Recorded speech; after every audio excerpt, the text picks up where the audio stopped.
Yo, salut la famille, c'est Didi B. Vous écoutez DJ Facemaker sur RFI, au Calamar.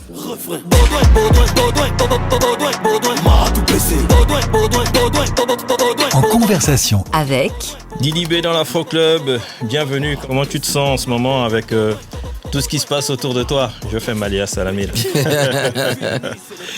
Bon, ça va, tranquille. Nous, on est focus sur notre promo de mon projet, ma mixtape. Donc voilà, tout se passe bien. On va parler un peu de ton album d'Ilem et Bazarov qui est sorti déjà en avril 2025. Ouais. Est-ce que tu es satisfait des retombées de cet album?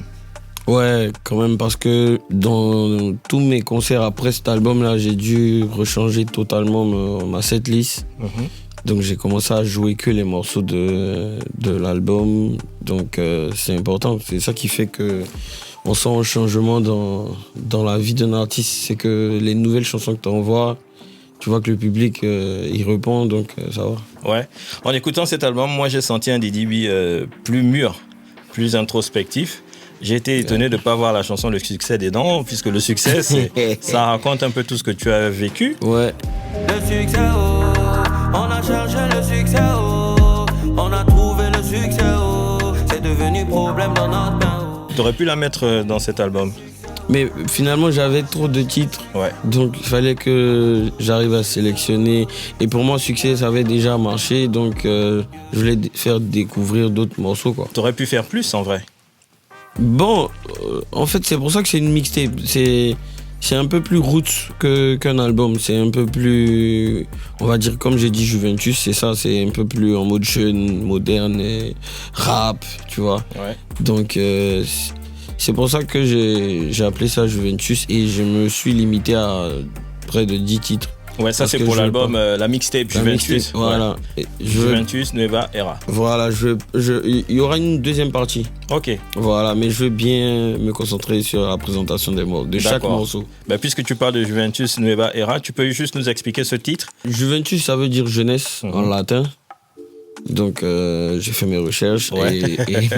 et Nueva Era, voilà, c'est une nouvelle ère. Donc en fait, je repars sur une nouvelle DA en mode...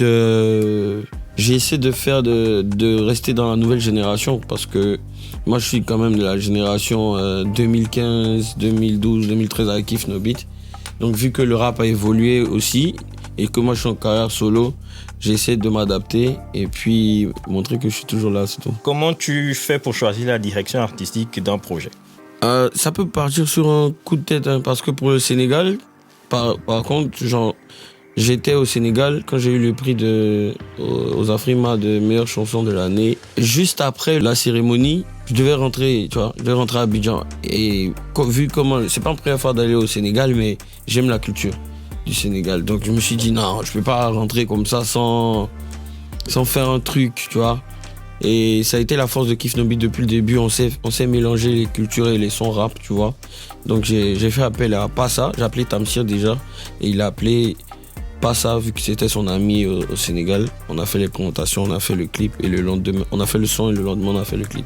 Et après, t'es parti. Et après, je suis parti. C'était mon cadeau au Sénégal. Ouais. Tu nous as laissé un banger. Salamoua, Sénégal, N'Djitou, Côte d'Ivoire, Axine. Je suis écouté dans la rue. Il y a toujours une dimension courage, motivation, réussite dans tes textes. Je pense que ça, c'est ta signature volontaire, ça. Tu veux montrer qu'en tant qu'Ivoirien, ayant grandi, étant né en Côte d'Ivoire, on peut réussir dans le monde. Parce que mon parcours n'est pas forcément ce qui devait être, genre en mode aller faire du son, que tout soit facile, tout ça, tu vois. Au début, il y a l'histoire de, tu connais, en Afrique, va à l'école, faut terminer les études, tu vois. Donc moi, je veux surtout montrer que tu peux vivre de ta passion, en fait. De cette passion-là. Du rap, de la musique. Et puis tu peux être organisé comme quelqu'un qui travaille normalement. Et je pense que tu as eu le soutien de ton père aussi sur ce projet. Bien sûr. Bien sûr. Ce qui n'est pas le cas de tous les jeunes africains. C'est pas facile. Tu es toujours perçu comme le visage du rap ivoirien. Et je pèse mes mots quand je dis ça.